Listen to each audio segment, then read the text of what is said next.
Hey everyone, welcome back to Real Talk. We are interviewing people and having real conversations about a variety of topics. And today we are here with my friend Ann Alexander, who is a creator.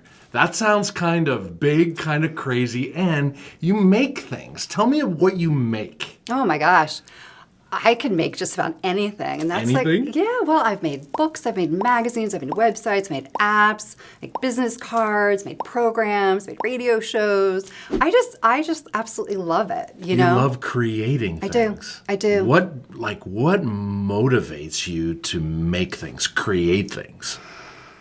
I think it's all about being able to take a message that's transformative and just communicate it with people in a way that they find irresistible. You know what I mean? So it's like if it's a magazine cover, it's like you just want them walking by and they're like, "Ooh, I gotta see that and I want it." Or whether it's like a program, like a health program, like get somebody like fit and fun and just like they have to see it and want it, and it has to be something that inspires them to take action. And that makes them feel like I really want that. Or inspiring people. Yep, absolutely, and getting them to do something that's healthy and good for them, or makes them happier, or makes them feel something better. Takes them from one place of being to the next place. Yeah. So what's been interesting to me in just getting to know you a little bit is you've been relatively successful. I mean, you've done some really neat things in a variety of different fields. Thanks. What is it like when you make something and it actually gains traction and it starts to help people, starts to serve people, starts to get noticed? What does that do to you as a woman? How does that impact you? It's just, it's really, really, really, really, really fun. You know what I mean? It's really, really, really fun. And I mean, I always work as part of a team, right? You know what I mean? So I'm not like some sort of secret, silent, solitary collaborator. I love pulling teams together. And so, you sort of get that like combustion, sort of that yeast of like, hey, this is what we're going to do. And somebody has an idea, and this person has an idea, and this person has an idea. And you just bring it together and you think, oh my God, it's like you're making a present. You're making a gift for people. A gift. You know what I mean? And you're going to put it out there and then see how people respond, And then you just kind of sit there and you hope and you pray that people like it. Yeah. And, when you see people picking it up or responding or posting comments or reacting to it, it's amazing, Very and it's gratifying? Oh, it's incredibly gratifying. And it's fun. There's nothing quite like it. Okay, so what happens when it bombs? I mean, like if it really goes out, you just made this incredible thing. We all collaborated. We thought it was going to work, and here you go. And somebody's like, I hate it. Or they just ignore it. Or and what does that do? Well, then you just literally have to like totally figure out where do we go wrong. You know what I mean? And then there's really. You just have to think of it as iterative. It's just a test. You put something out there, and if people respond favorably, you're like, okay, great. What did they like about it? Why did that engage them? What was it about? Maybe it was the font or the color or the headline or the title or the sound or the something. Like, what was it? I always think of that as the glue. You know what I mean? What's the glue? What's the glue? So the glue is what is the reason that something came together and somebody stuck and liked it or picked it up or interacted with it or said, I want more. And when you don't have that, it's just an opportunity to sort of say, okay, let's really sit back here objectively. So do you take it personal? Like when something like that isn't successful, or you think, put all this energy, effort, we worked collaboratively as a team, we presented it to people, and the glue wasn't there, does Anne as a woman like go, oh my gosh, I'm a failure? Well, yes. I mean, I wouldn't be human if I didn't. I mean, there are still covers and projects and things I've created that, I have a litany of things. They could let me bring out my failures list. You know what I mean? Somebody once looked at my resume and said, oh my goodness, look at all these things you've done. But I was like, well, yeah, but if you looked at all the failures, it would be 10 times as long. Yeah. So there's something in that failure too that helps you become a better creator? Yes, absolutely. And you just learn, no blurry photos. People don't respond to blurry photos. Words that are too confusing, you don't put those out there because people don't respond. They don't know what it is. Things have to be really graphic and really grabby and very impactful. So it's just a process, when you try, I feel also as a manager or as a leader, you have to create that environment where failure is embraced because it's the same thing as brainstorming. You've got to get through the old ideas, all that stuff, and you got to get out of your comfort zone, and you have to make people comfortable being out of their comfort zone. So failure is just an idea that didn't work. Yeah, you and know? don't give up, because if you don't press through the failure, you're not going to learn and grow and understand the glue that holds things together and catches people's eyes. So clearly, you make things. Part of the reason you make things is because you love people. Yeah. And as I've gotten to know you, I know that you love diversity. You love a diverse swath of humanity. Yeah. Why? Like, why do you love diversity? And you've interacted with people from all different cultures and all different places, all different backgrounds, people, diversity. Yeah. Talk about that for a minute. I think it's because, so many reasons. I mean, I think on a personal level, I feel like I've been given, tremendous gifts, right? And, education, the ability to see things, create them, do them, motivate people. And there are an awful lot of people out there that are hurting, and the messages and what I try to create is really out here to help people. And I feel it's, it's not just all, me and mine and all this. It's like I feel just a tremendous responsibility to create things that can help people wherever they are. And, I think that so many times we all look very bright and shiny on the outside and think, oh, everything's just going great. But there's a lot of pain and there's a lot of struggle in this world. And I think that's really important, to do whatever you can to help people wherever they are. So diversity, I look at diversity in the sense of, what are the needs out there? What are the things that are out there that people might not be talking about? Okay. What are people feeling when they're not feeling quite so bright and shiny? Yeah. And how can you help them? How can you put something out there that says, yeah, that's for me?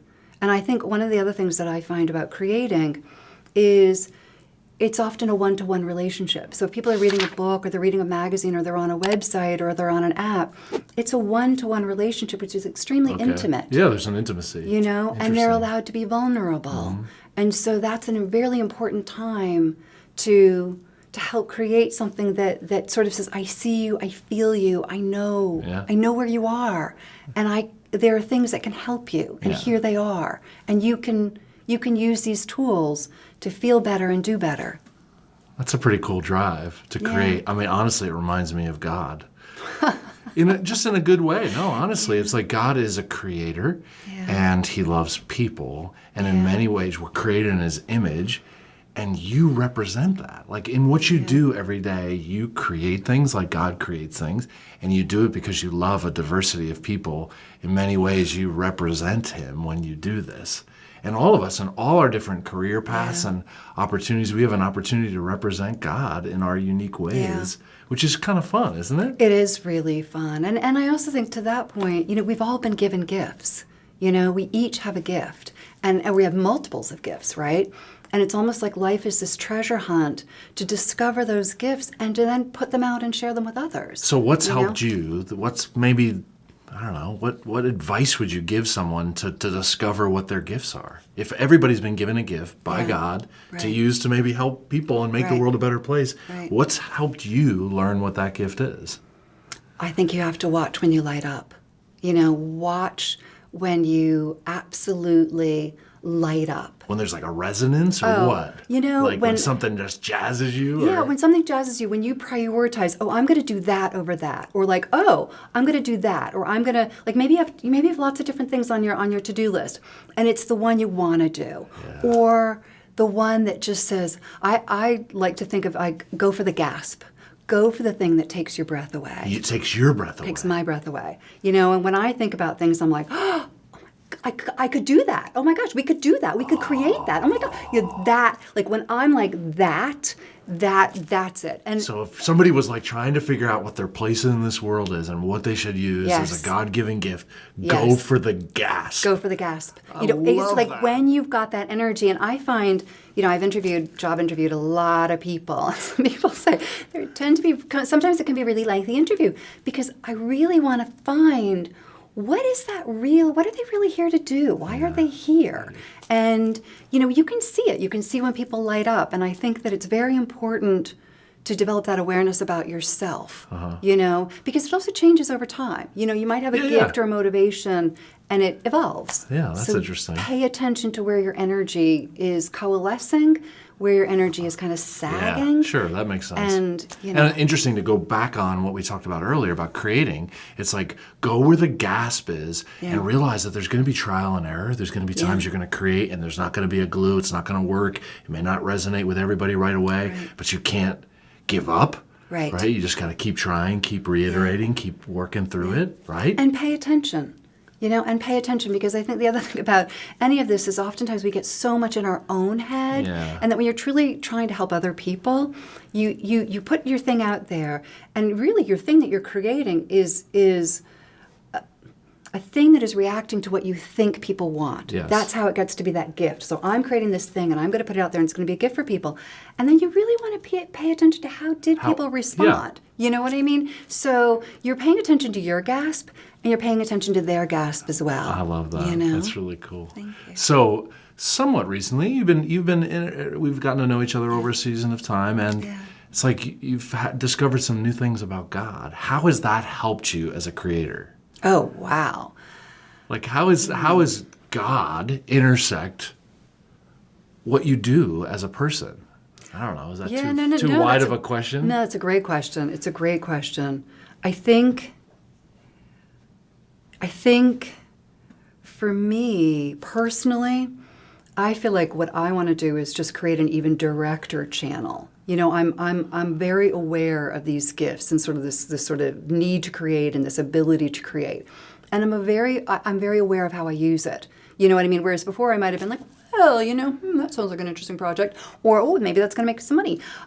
And now I'm much more like, no, let me just, is that in alignment with why I'm here? Yeah. Is that in alignment with what I'm supposed to be doing? Yeah. And I think it's really, I feel like it's just creating a greater sense of clarity for me, and also a greater sense of clarity of what are other people here to do. Interesting. You know, and everybody's got a different mission. Yep. You know. Yeah. So it is tapping into understanding generically that these are God-given gifts, but then as we interact with God, right, we get more clarity, and we have opportunity then to maybe be more useful and have more confidence that we're doing this for a bigger purpose than just Anne's kingdom.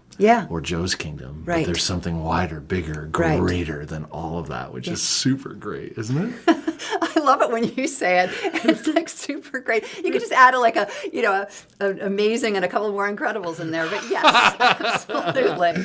Yes. Listen, I just know that the people watching our YouTube channel are encouraged by the thought that they can find something, we can all find something that makes us excited and use our gifts to make a difference, to bring people goodness and help and hope. And if that's what our lives become, what a great thing. What a beautiful thing. It is a great thing. And also just like keep on looking. Yeah. Do you know what I mean? Because I feel like, you know, if you're not feeling that, then just keep looking. Yeah. You know, because the gift is there. Yes. The gift is, and sometimes it just gets muddied. Yeah, You know? I love that. Super helpful. Wherever you are and whatever you find yourself gasping doing, keep it up. Thanks for watching Real Talk. Subscribe and share. Love y'all.